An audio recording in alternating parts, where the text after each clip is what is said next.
Ilma pikir kamar kosong di pondok itu hanya tempat biasa. Sampai malam itu, dia dengar suara tangisan dari bawah lantai. Ternyata itu bekas tempat santri gantung diri yang dikubur hidup-hidup oleh keluarganya sendiri. Namaku Ilma, umurku baru 17 tahun. Saat pertama kali menginjakkan kaki di pondok pesantren Putri Al-Barokah, aku datang terlambat 2 minggu karena urusan keluarga yang rumit. Jadi semua kamar santri sudah penuh ketika aku tiba. Ustadzah Yani, pengurus asrama, tampak bingung mencarikan tempat tidur untukku. Hingga akhirnya, ia menunjuk satu kamar kosong di ujung lorong belakang yang katanya sudah lama tak dipakai. Aku minta maaf, Ilma, cuma kamar ini yang tersisa. Tapi tenang, kamarnya bersih kok, ujarnya sambil mengulurkan kunci kecil. Berlabel KMR 17, aku hanya mengangguk. Lagi pula, aku lebih suka sendiri, lebih tenang, lebih nyaman untuk belajar dan menghafal. Tapi waktu itu aku belum tahu bahwa kamar sapi itu menyimpan kisah yang tak pernah diceritakan ustadzah manapun. Lorong menuju kamar 17 terasa lebih gelap dan sunyi dibandingkan lorong-lorong lain. Lampu-lampu neon tua menggantung redup di langit-langit. Beberapa bahkan berkedip-kedip seperti hendak mati. Lantai keramiknya sedikit berdebu dan dinding-dindingnya penuh bercak bekas tambalan cat. Kamar 17 terletak paling ujung, berdampingan dengan gudang kecil yang selalu terkunci. Saat aku membuka pintunya, aroma apek langsung menyambut kamar itu. Luas, hanya ada satu tempat tidur besi tua, meja kayu lapuk, dan cermin besar di dinding. Tirainya berwarna hijau tua, sedikit sobek di bagian bawah. Lumayanlah, gumamku. Mencoba tetap positif, aku merapikan kasur, menyapu lantai, dan menata barang-barang pun. Sore itu, tak ada hal aneh yang terjadi, bahkan menjelang maghrib, suasana kamar terasa damai, tapi ketika malam datang, semuanya berubah.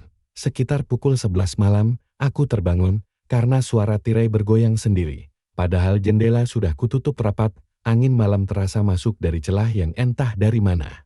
Aku menarik selimut, dan mencoba tidur lagi. Tapi tak lama, bau bunga melati mulai tercium samar. Awalnya pelan, lalu makin kuat. Anehnya, baunya seolah datang dari dalam bantalku sendiri. Aku duduk dan menyalakan lampu belajar. Tak ada apa-apa. Bau itu pun hilang sesaat kemudian, mungkin bekas parfum santri sebelumnya, pikirku. Meski agak heran, aku menepis rasa takut yang mulai muncul. Aku kembali memejamkan mata, tapi tidak lama kemudian, ada suara berderit dari atas plafon. Seperti kursi yang digeser perlahan, lalu disusul suara isakan pelan. Seperti suara perempuan menangis tertahan, tok tok tok. Suara seperti ketukan pelan di dinding kamar. Aku langsung duduk tegak, jantungku berdetak cepat. Keringat dingin mulai membasahi punggungku meski cuaca sangat dingin. Halo? Tanyaku pelan, tak ada jawaban, hanya keheningan dan bau melati yang kembali menyengat. Tiba-tiba, aku membaca ayat kursi dalam hati. Suara itu perlahan memudar, tapi entah kenapa, aku merasa ada yang sedang berdiri di pojok kamar, menatapku tanpa bersuara. Padahal, saat kulihat, tak ada siapa-siapa di sana. Hanya bayangan gantung dari tirai yang bergoyang perlahan. Pagi harinya, saat hendak keluar menuju kelas tahfidz, aku bertemu dua santri lain yang menatapku dengan pandangan aneh. Kamu nginep di kamar 17? Tanya salah satu dari mereka. Wajahnya sedikit pucat.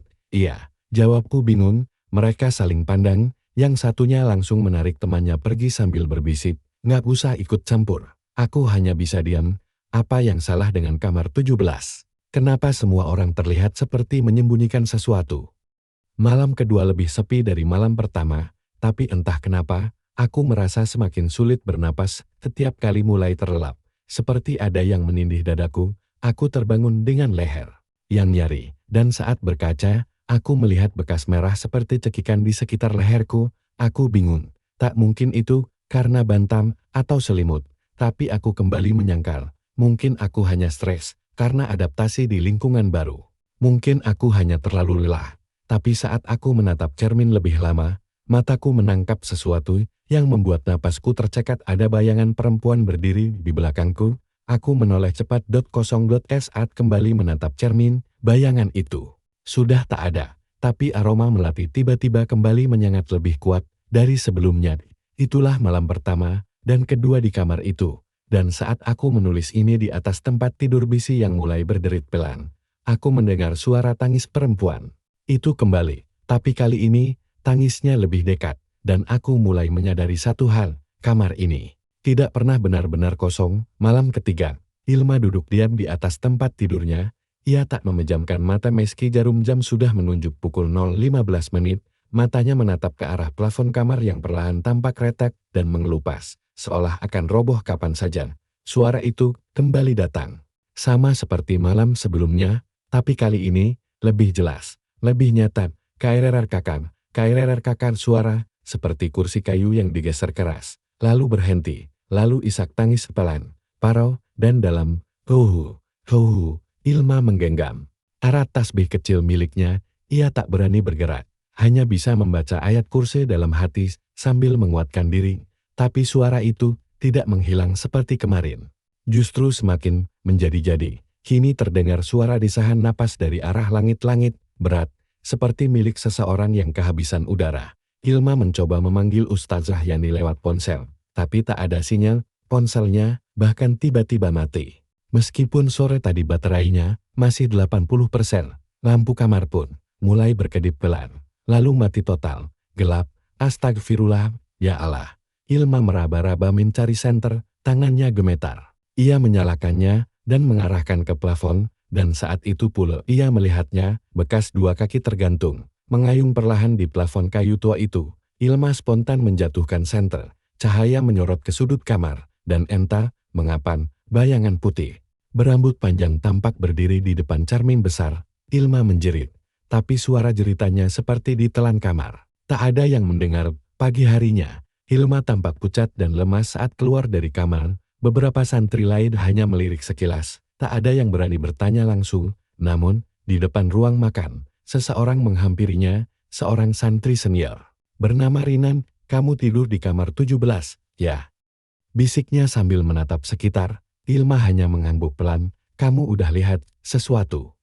Tanya Rina lagi, nadanya serius. Ilma menunduk, air matanya hampir menetes. Ia tidak tahu harus menjawab.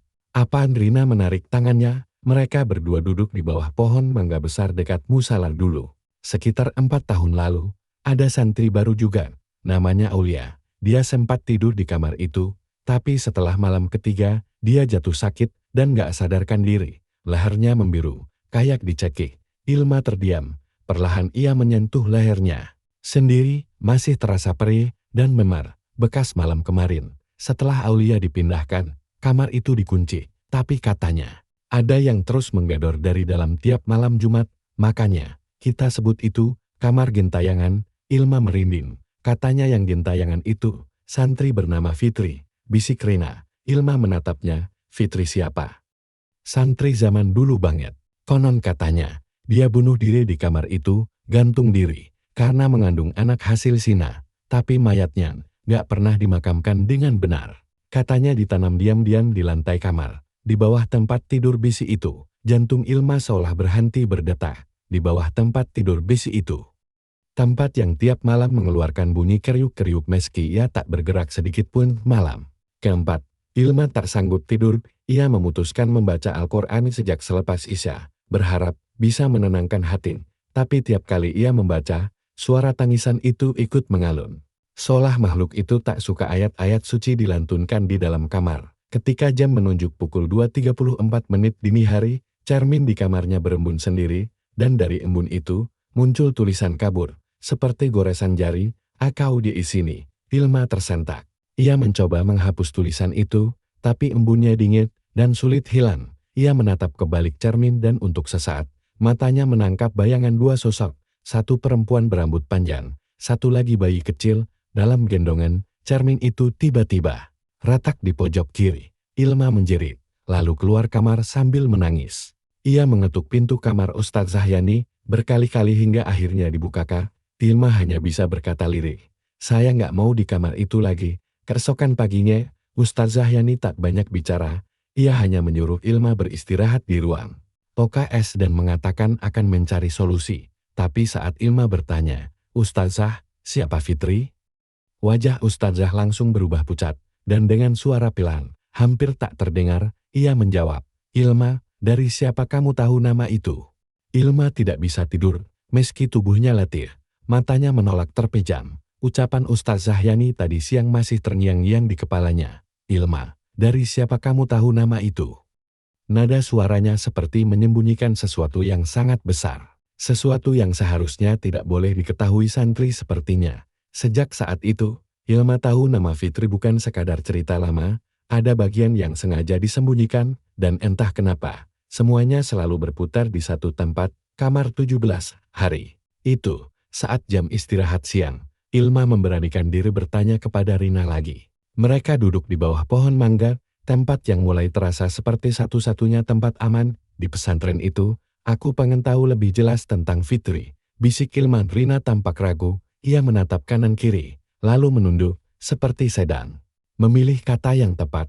Aku nggak tahu banyak, katanya pelan, tapi dulu, sebelum aku mondok, pernah ada kejadian santri yang katanya kesurupan bilang kamar itu dihuni perempuan yang dulu mati bunuh diri. Ilma menelan ludah. Fitri. Rina mengangguk. Iya, tapi waktu itu Ustazah bilang kalau itu cuma gangguan jin. Cuma anehnya, nggak ada satupun data tentang Fitri di buku induk pondok. Ilma mengernyit. Maksudnya kayak dia nggak pernah mondok di sini. Namanya nggak ada. Tapi orang-orang lama di kampung sekitar sini, mereka bilang, Fitri itu anak pendiri pondok. Dia dulu tinggal di rumah lama, sebelum dijadikan asrama putri. Ilma terdiam, perlahan. Kepalanya mulai menyusun potongan-potongan cerita yang belum lengkap. Jadi Fitri bukan santri, tapi anak pendiri pondok. Malamnya, Ilma kembali ke kamar 17. Meski Ustaz Zahyani menyuruhnya tinggal di UKS sementara, rasa penasaran menuntunnya kembali ke ruangan yang kini terasa semakin asing.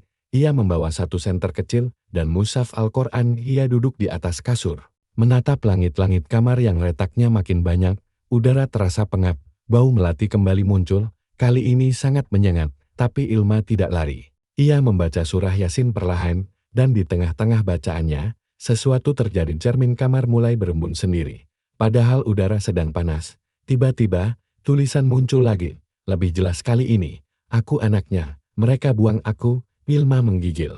Ia mendekat ke cermin dengan tangan gemetar, dan saat ia mendekat, bayangan perempuan berambut panjang muncul, berdiri tepat di belakangnya. Ia mengenakan mukena putih, kotor dan lusuh. Wajahnya tak terlihat jelas, tapi sorot matanya merah menyala, dan bibirnya pecah-pecah. Ilma menjerit keras, tapi sebelum ia sempat berlari, perempuan itu berbisik, Ilma, kamu cucuku kan? Pagi harinya, Ilma pingsan di kamar, dan ditemukan oleh penjaga asrama saat azan subuh. Tubuhnya lemah, lehernya membiru, bibirnya pecah. Ia digotong ke ruang UKS. Saat sadar, Ilma tak langsung bicara. Ia hanya menatap langit-langit, lalu pelan-pelan berucap. Dia bilang, aku cucunya Ustaz Zahyani, yang duduk di samping tempat tidurnya, langsung menegang, matanya membesar, tangannya gemetar. Kau harus bicara dengan Pak Kiai, katanya. Pelan, sekarang juga, siang harinya, Ilma dibawa menghadap ke Kiai Hussein, pendiri pondok pesantren, yang sudah sepuh dan jarang menerima tamu. Beliau tinggal di bangunan kecil, di belakang masjid, jauh dari asrama santri. Ilma duduk gemetar di hadapan beliau. Kiai Hussein menatapnya dalam-dalam. Jadi kau tahu nama Fitri? Tanyanya datar. Ilma mengangguk pelan. Dia datang dalam mimpi. Dia bilang aku cucunya. Kiai Hussein memejamkan mata. Lama, napasnya berat. Lalu ia berkata, Fitri adalah anak saya, tapi tak pernah saya akui. Ilma tertegun. Tubuhnya membeku. Kiai melanjutkan, suaranya paro dan penuh beban dulu. Saat pondok ini masih baru, Fitri mengandung anak dari seorang pemuda yang tak dikenal. Ia memohon agar saya mengizinkannya menikah, tapi saya menolak. Saya bilang, dia telah membawa aib. Saya kunci dia di kamar belakang, sekarang menjadi kamar 17, agar tak dilihat siapa-siapa. Saat ia melahirkan, bayinya meninggal, dan malam itu, Fitri gantung diri. Kami kuburkan dia diam-diam di lantai kamar itu. Air mata mengalir di pipi Kiai. Setelah itu, kami segel kamar itu. Tapi sejak saat itu, Fitri tak pernah benar-benar pergi. Ilma menangis. Ia tak sangka darahnya mengalir dari kisah sekelam itu, dan kini ia mengerti mengapa ia dikirim ke pondok ini, mengapa ia kebetulan dapat kamar 17, karena Fitri memanggil darahnya sendiri kembali ke tempat ia mati. Dan kini, Ilma sadar, ia tidak hanya sedang diteror, ia dipanggil pulang untuk menggantikan. Sejak pertemuan dengan Kiai Hussein, Ilma tak lagi sama. Tubuhnya masih bisa berdiri, mulutnya masih bisa tersenyum di hadapan Ustazah dan teman-temannya. Tapi hatinya remuk. Ada ruang kosong yang mulai dipenuhi rasa takut, bingung, dan amarah yang tak tahu ditujukan kepada siapa. Bagaimana mungkin selama ini ia tidak tahu bahwa dirinya adalah cucu dari perempuan yang mati gantung diri karena ditolak dan dibuang oleh keluarganya sendiri. Lebih menyakitkan lagi, perempuan itu kini kembali, bukan sebagai manusia, tapi sebagai arwah penuh dendam yang tinggal bersamanya di kamar 17. Malam itu, Ilma menolak tidur di UKS. Ia kembali ke kamar 17 dengan satu niat, menyelesaikan semuanya. Menantang ketakutan itu, menatap mata arwah yang terus memanggilnya sebagai cucu, mungkin mencari jawaban yang selama ini ditutup rapat oleh semua orang. Ia membawa musyaf, air daun, dan cermin kecil dari rumahnya. Sebelum masuk kamar, ia sempat menoleh ke langit malam. Kalau memang aku cucumu, datangi aku malam ini, jangan sembunyi lagi, ucapnya pelan. Jam 11 malam. Cahaya bulan menembus kisi-kisi jendela kamar. Tirai bergoyang pelan, seolah menyambut kedatangannya. Ilma duduk di depan cermin besar di dinding. Ia menatap bayangannya sendiri cukup lama, tak bicara, tak membaca apapun, hanya menunggu. Beberapa menit pertama, tidak terjadi apa-apa. Namun pelan-pelan, bayangan di cermin mulai berubah. Bukan dirinya yang ia lihat di sana, tapi perempuan. Dengan wajah pucat, rambut panjang kusut, dan bibir sobek seperti tersenyum paksa, matanya hitam legam, kosong. Tapi air mata menetes dari sudutnya. Ilma terkesiap. Ia berusaha menoleh ke belakang, tapi tak ada siapapun. Ketika ia kembali menatap cermin, bayangan itu masih di sana, dan kini mulai bergerak perlahan. Tangan sosok itu menempel di balik kaca, seolah ingin menyentuh wajah Ilma. "Kenapa kamu tak menolongku dulu?" bisiknya. Suaranya seperti angin dingin menembus tulang. "Kau darahku, tapi kau lebih memilih mereka yang membuangku." Ilma menutup telinganya dan beristighfar pelan. Tapi suara itu terus menghantui pikirannya. Kini terdengar di dalam kepala, bukan di telinga. "Mereka menyegelku di sini agar aku membusuk dalam sepi, tapi sekarang kamu akan tinggal bersamaku." Lampu kamar tiba-tiba mati total. Cermin besar di depannya retak dari tengah hingga ke seluruh sisi. Tapi bukan hanya retak-retakannya membentuk wajah Fitri. Cahaya senter Ilma mati mendadak. Suara isakan kembali terdengar. Tapi kali ini, bukan dari arah langit-langit, melainkan dari bawah tempat tidur. Ilma menunduk perlahan. Satu tangan putih, pucat menjulur keluar, menggapai lantai. Ilma berteriak sekuat tenaga. Ia bangkit, berlari keluar kamar, dan menabrak pintu hingga terbuka. Tapi sebelum ia benar-benar keluar, ia sempat menoleh satu kali ke dalam. Perempuan itu Fitri berdiri di atas tempat tidur, rambutnya menjuntai, lehernya miring, dan ia tersenyum. "Kamu akan kembali, karena kau bagian dari kutukanku." Ilma gemetar sepanjang malam. Ia tidur di ruang tamu rumah Ustazah Yani, meski selamat. Tapi gangguan tak berhenti. Esok paginya, di bawah mata Ilma muncul lingkaran hitam, seolah ia tidak tidur berhari-hari. Ia mulai sering bicara sendiri, kadang menyebut nama Bu Fitri. "Bu Fitri, saya di sini." Rina yang melihatnya dari kejauhan, mulai khawatir. "Ilma, kamu kayak orang kesurupan," bisiknya suatu malam. Ilma tersenyum samar. "Aku cuma diajak bicara," katanya. "Aku harus balas semua yang mereka lakukan padanya." Puncaknya, ketika Ilma kembali masuk ke kamar 17 sendirian tanpa izin siapapun, para santri hanya bisa melihat dari kejauhan, tak berani mendekat. Ilma menyalakan lilin di tengah kamar, lalu berdiri menghadap cermin sambil membaca sesuatu dengan suara lirih. "Kalau mereka tak bisa memakamkanmu, aku yang akan lakukan. Kalau mereka tak mengakuimu, aku yang akan membawamu keluar dari kamar ini." Cermin tiba-tiba pecah.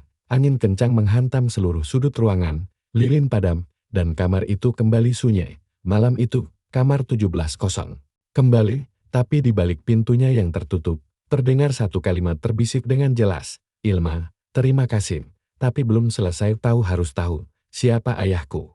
Pagi itu, pesantren tampak seperti biasa, ramai oleh suara santri mengaji dan aktivitas dapur. Tapi di lorong belakang, tepatnya di depan kamar 17, suasana terasa berbeda. Pintu kamar tertutup rapat, namun dari celah bawahnya, beberapa santri mengaku mencium bau amis menyengat, seperti bau darah. Ada juga yang melihat asap tipis keluar dari ventilasi atas kamar. meski tidak ada yang menyalakan apapun di dalam. Ilma sudah 2 hari tidak keluar kamar. Rina memberanikan diri melapor pada Ustazah Yani. Ustazah, Ilma nggak pernah kelihatan keluar sejak malam itu. Kami takut terjadi apa-apa. Wajah Ustazah Yani langsung berubah tegang. Ia meminta kunci cadangan dari lemari penyimpanan dan bergegas menuju kamar 17, ditemani Rina dan 2 ustazah lainnya.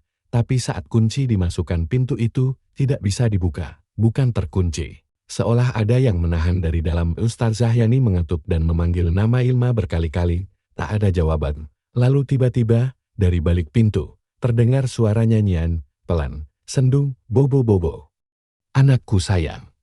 Lagu Nina Bobo, dengan suara seperti ibu-ibu tua yang sedang menenangkan bayi, tapi nadanya sumbang dan menyeramkan. Rina mundur 1 langkah. Itu bukan suara Ilma. Dengan paksa, mereka mendobrak pintu, dan begitu terbuka, semua orang terdiam. Ilma duduk di tengah kamar, menghadap cermin yang kini penuh retakan. Di depannya, terbakar 1 kertas tua, yang baru saja habis menjadi abu. Di lantai, ada bekas darah kering membentuk lingkaran, tepat di bawah tempat tidur besi tua. Tapi yang paling mengejutkan adalah langit-langit kamar. Ada jejak darah menetes membentuk kata, "Dia yang membunuhku." Ilma menoleh perlahan ke arah Ustazah Yani, wajahnya pucat. Matanya say, seperti tidak tidur berhari-hari, tapi ia tersenyum tipis. "Aku tahu siapa ayahnya," katanya lirih. Ustazah Yani gemetar, "Siapa maksudmu?" Ilma bangkit, tubuhnya lemas tapi langkahnya pasti. "Fitri tidak bunuh diri, Ustazah, dia dibunuh oleh orang yang membuatnya hamil." Semua orang yang ada di sana terdiam. Rina mendekat. "Siapa orangnya, Ilma?" Ilma menatap lurus ke arah Ustazah Yani. "Dia bukan pemuda sembarangan." Hari mulai gelap. Ilma dibawa ke ruang perawatan santri karena tubuhnya lemas dan dehidrasi. Tapi malam itu, ia tidak bisa tidur. Dalam mimpinya, ia kembali berada di kamar 17. Kali ini ia tidak sendiri. Fitri berdiri di hadapannya, mengenakan mukena putih yang sudah robek dan kotor. Wajahnya lebih jelas, wajah yang mirip Ilma sendiri. Mata mereka bertemu, dan tiba-tiba Fitri berkata, "Ayahku adalah orang yang dihormati, tapi jiwanya busuk. Ia menyucikan diri di atas aib yang ia buat sendiri." Ilma bingung, "Siapa?" Fitri mengangkat tangannya dan menunjuk ke belakang Ilma. Ilma menoleh. Kyai Hussein, wajahnya lebih muda, tegas, tapi sorot matanya gelap. Ia berdiri sambil memegang selutas tali tambang. Di bawahnya, Fitri muda tengah menangis, memohon-mohon, "Ayah jangan. Aku akan pergi. Aku akan tinggalkan pondok ini. Kau telah mempermalukan keluargaku, Fitri. Kau bukan lagi anakku." Jeritan terakhir Fitri terdengar mengerikan. Sebelum dunia mimpi Ilma menjadi gelap total, Ilma terbangun dengan napas tersengal, kepalanya pusing, keringat membasahi tubuhnya. Ia menatap langit-langit ruang UKS, dan saat itu juga, ada darah segar menetes ke wajahnya. Ilma menjerit. Para santri yang menjaga berhamburan masuk, tapi tidak ada apapun di langit-langit itu. Tak ada luka di tubuh Ilma. Tak ada darah dimanapun, kecuali di dahi Ilma kini tertulis dengan darah, "Anak Kyai."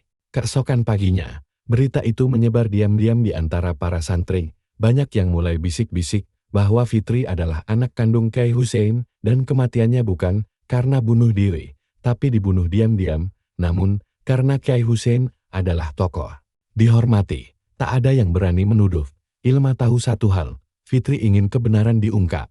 Ia tidak lagi hanya mencari penerimaan, ia haus pengakuan, dan mungkin pembalasan. Malam itu, hujan turun deras di atas atap pesantren, petir menyambar, angin menerpa jendela-jendela tua, membuat suasana semakin mencekam. Para santri sudah tertidur, lelap di kamar masing-masing, tapi tidak dengan Ilma. Ia berdiri sendiri di depan kamar 17, tangannya gemetar saat memegang kunci, tapi kali ini, ia sudah siap.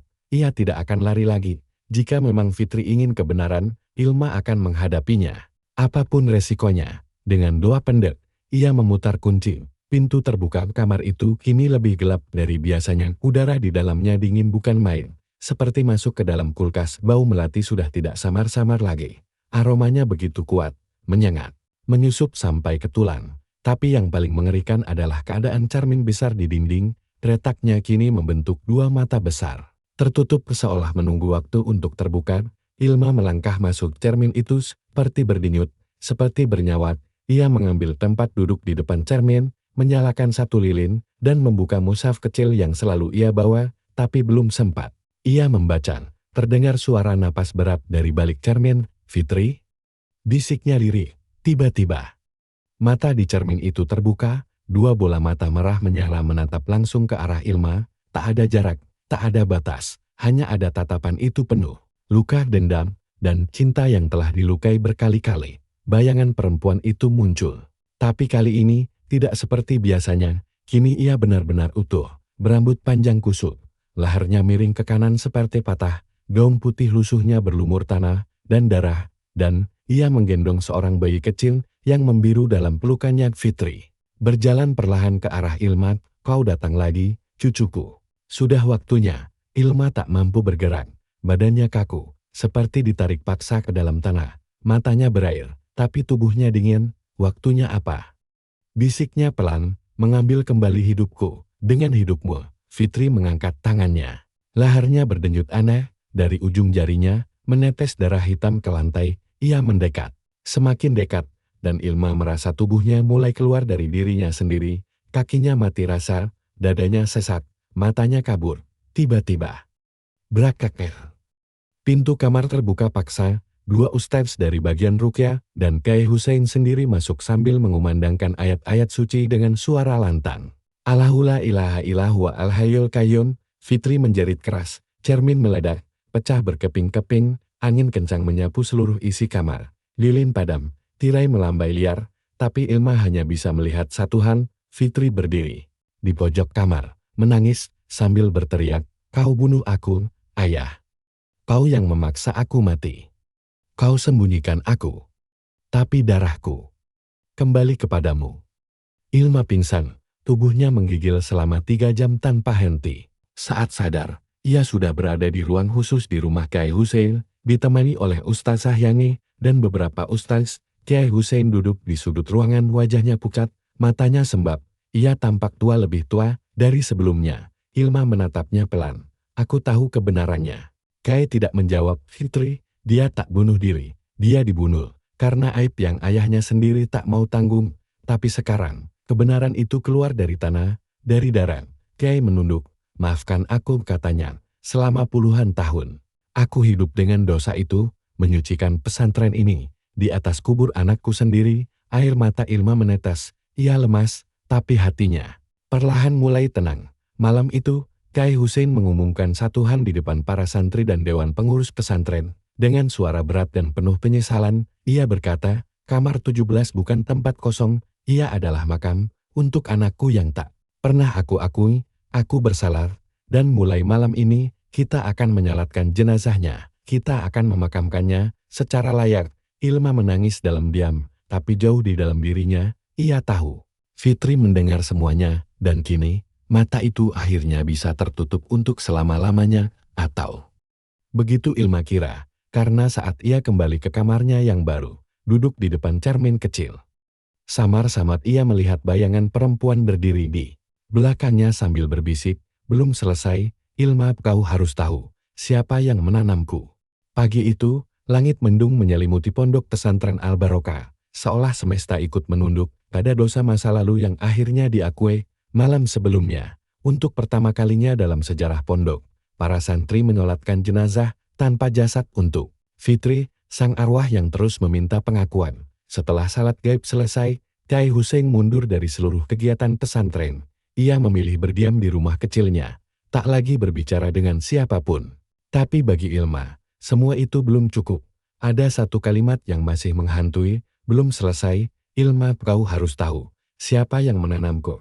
Ilma yakin, bukan Kyai Hussein yang mengubur jasad Fitri diam-diam di kamar 17 dalam mimpi terakhirnya. Fitri menunjuk ke sosok lain, sosok samar bersarung lusuh dan tangan berdarah. Ilma merasa ada orang kedua dalam tragedi itu, dan mungkin orang itu masih hidup, masih tinggal di pondok ini. Ia mulai menyelidiki. Siang itu, Ilma menyelinap ke ruang arsip lama yang terletak di belakang kantor pengurus, tempat yang jarang dibuka, berdebu, dan dipenuhi rak-rak tua berisi dokumen puluhan tahun silam. Ia tahu tempat ini karena dulu pernah membantu Ustazah mencari data santri pindahan. Tangannya gemetar saat membuka laci demi laci. Ia mencari catatan tahun 1995, tahun saat Fitri Conan meninggal. Ia menemukan satu map usang bertuliskan, Santri Keluarga tahun 1990 tahun 1999, namun saat membukanya, halaman-halaman yang memuat nama Fitri dan keluarga Kyai Hussein hilang, dirobek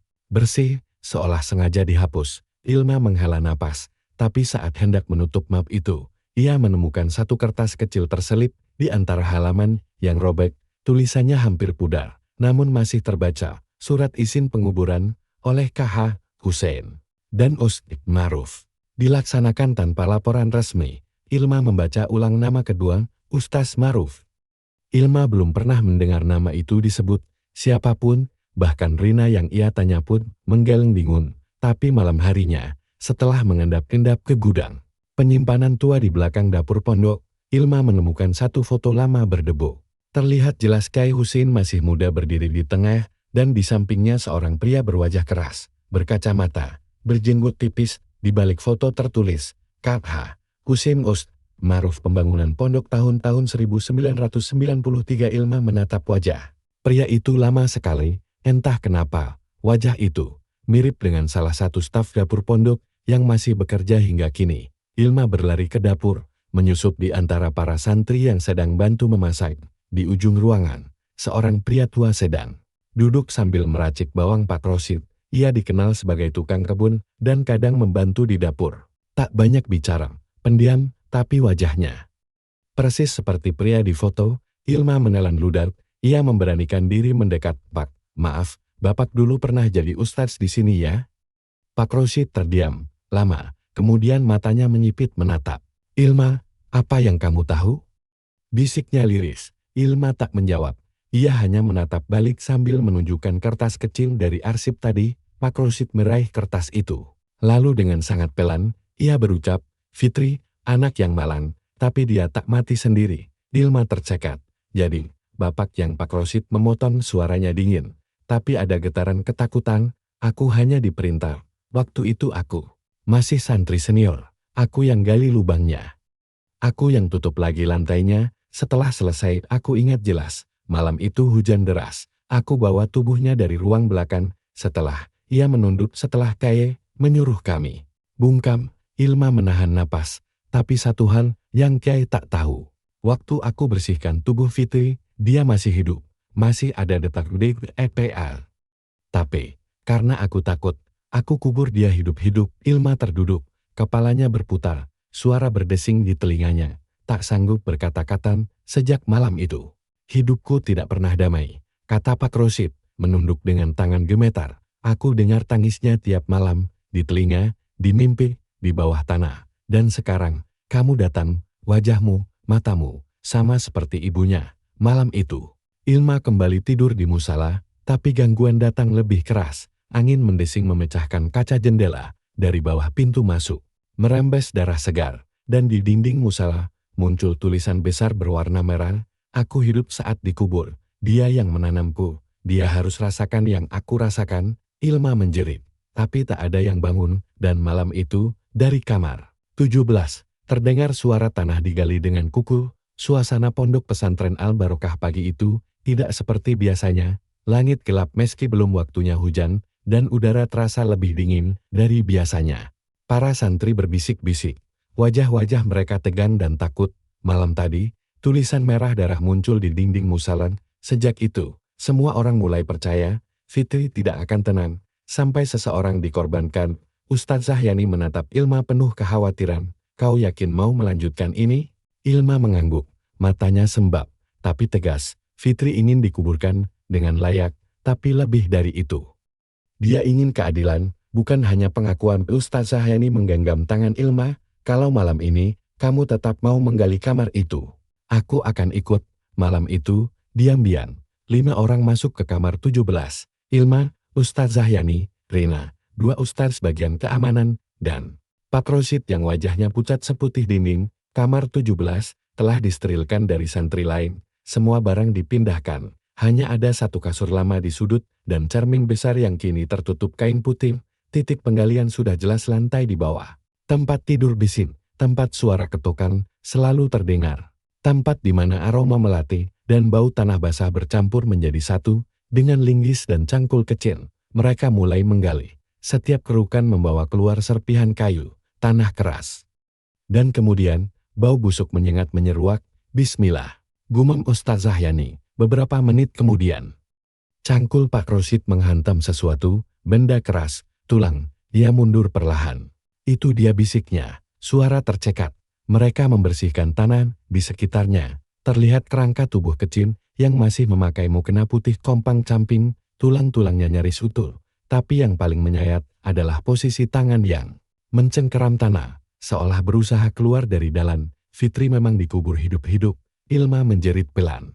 Air matanya jatuh tanpa bisa ditahan. Ustazah Yani menutup mulutnya, beristighfar terus-menerus. Bahkan ustaz-ustaz yang hadir pun ikut menangis, dan saat itu pula cermin besar di kamar pecah sendiri. Dari balik pecahan itu, terdengar suara jeritan yang begitu panjang dan memilukan. "Kembalikan nafasku." Lampu kamar padam serentak, seluruh ruangan diguncang angin kencang, seolah badai masuk ke dalam tembok. Pak Rosid terdorong ke belakang, menabrak dinding, tubuhnya kejang-kejang, dari mulutnya keluar busa putih dan suara rintihan. Ilma mencoba mendekat, tapi tubuhnya terasa berat, kakinya tak bisa bergerak. Di depannya, bayangan Fitri muncul.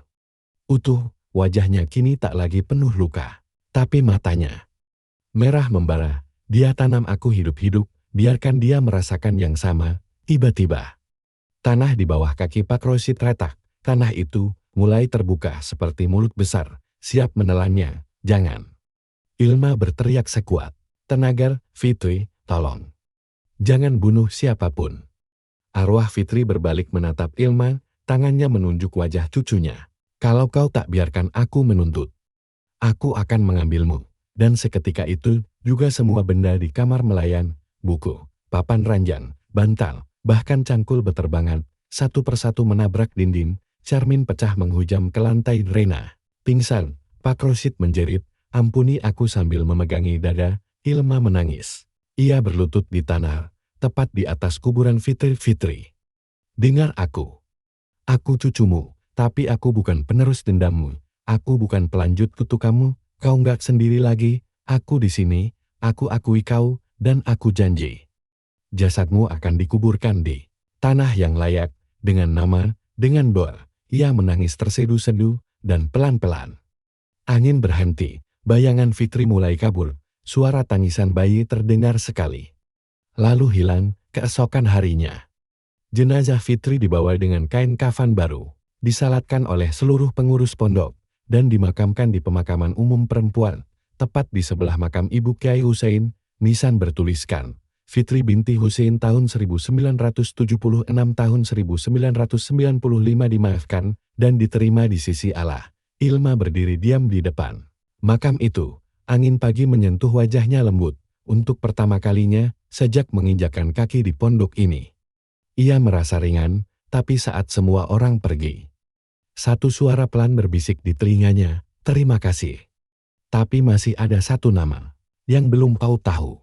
Sudah 3 hari, sejak pemakaman ulang Fitri, pondok kembali tenang. Santri mulai beraktivitas seperti biasa. Tidak ada lagi bisikan di lorong-lorong, tidak ada lagi darah di dinding, tidak ada suara tangis dari kamar 17 yang kini telah disegel untuk selamanya. Ilma pikir semuanya telah selesai, tapi malam itu, mimpi datang lagi. Fitri duduk bersimpuh di tepi pemakamannya sendiri, wajahnya damai. Senyum tipis menghiasi bibir pucatnya, tapi di pelukannya, bayi kecil itu masih membiru. "Ilma, kamu sudah melakukan hal yang besar, tapi belum semua selesai." Ilma menatapnya, suara tak keluar dari mulutnya. Ia hanya bisa mendengarkan, "Kau tahu siapa ayah dari anakku. Tapi kau belum tahu siapa yang memerintah mereka semua, yang menyuruh ayahku membungkamku, yang menghapus namaku dari arsip, yang menyuruh anakku dibuang begitu lahir. Dia masih hidup, dan dia lebih jahat dari semuanya." Ilma terbangun dengan keringat dingin, nafasnya memburu. Siang harinya, ia kembali ke ruang arsip. Meski sudah dilarang oleh pengurus pondok, ia tidak peduli. Ia mencari berkas pembangunan pondok tahun 1992 tahun 1995, mencoba menghubungkan siapa saja yang punya kekuasaan besar selain Kyai Hussein. Di antara tumpukan dokumen, Ia menemukan satu nama yang hampir tak pernah disebut siapapun, Haji Syarifah, istri Kyai Hussein. Ilma membeku, sepanjang ia mondok di sini, ia belum pernah melihat istri Kyai. Santri selalu menyebut beliau sedang sakit-sakitan dan tinggal di rumah belakang pondok, tapi tidak pernah ada yang menjelaskan lebih jauh. Rina pun hanya pernah melihat sekilas. Wajahnya dingin banget, kayak patung lilin. Perasaan Ilma tak enak, ia mulai mengumpulkan fakta. Nama Haji Syarifah tidak pernah muncul di acara pondok. Tidak ada santri atau ustadz yang berani menyebut namanya dengan bebas. Tapi semua keputusan besar pondok selalu atas persetujuannya. Ilma mulai menyadari, Haji Syarifah bukan hanya istri Kyai, tapi dia penentu semua. Malam itu, Ilma diam-diam mendatangi rumah belakang pondok, rumah tua yang selama ini disebut rumah sakit. Tidak ada lampu menyala, hening, tapi pintu tidak terkunci. Ilma melangkah masuk, ruangan dalamnya gelap dan penuh aroma kapur barus. Lantai marmer tua, berderit setiap ia pijak di ujung lorong. Satu kamar tertutup dengan tirai putin, ia mendekat. Dan dari dalam, terdengar suara pelan anak itu. Harusnya mati, dia pembawa sial. Ilma menahan napas. Kalau tidak dibuang waktu itu, nama baik keluarga kita hancur, hancur. Perlahan, Ilma membuka tirai, dan di dalamnya Haji Syarifah duduk di kursi goyang, mengenakan mukena putih lusuh, dengan mata kosong menatap dinding. Tapi yang membuat Ilma gemetar adalah di depannya ada boneka bayi kecil yang dipeluk seperti anak sendiri. Kau tahu siapa aku? Tanya Haji Syarifah tanpa menoleh. Ilma berdiri mematung. Aku yang menyuruh Hussein menutup aib itu, aku yang bilang kubur saja anaknya, aku yang suruh Maruf untuk menghilangkan jejaknya. Karena anak itu bukan cucuku, dia anak hasil zina.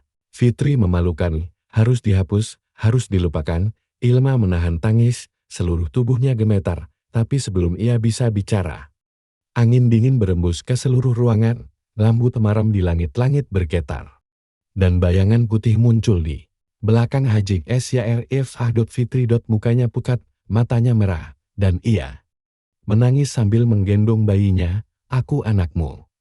Aku tak minta lahir, tapi kau yang mencabut napasku. Tiba-tiba, kursi goyang Haji Syarifah berhenti. Mulutnya membeku, tangannya mencengkeram leher sendiri. Ilma menjerit, Fitri, jangan, sudah cukup. Tapi suara tangis bayi semakin keras. Fitri melangkah maju.